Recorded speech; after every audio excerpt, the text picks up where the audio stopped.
Hello friends, welcome to the Tech Listen channel. So friends, today I will talk about the Lian Li PC-O11 Dynamic EVO cases.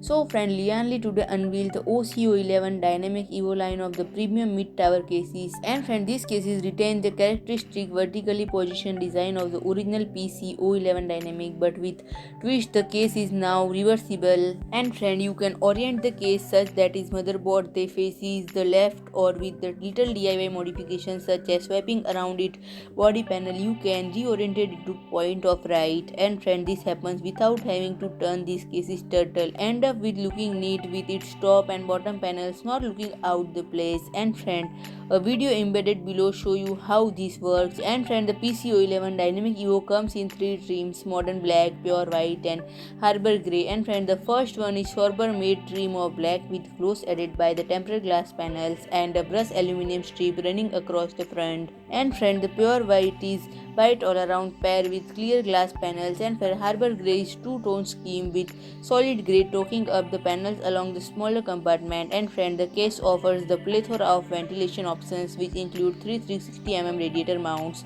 top, bottom and inter-compartment, and 120 mm rear exhaust. So friend, if you like my video, please do like, share and comment, and don't forget to subscribe my channel and press the bell icon.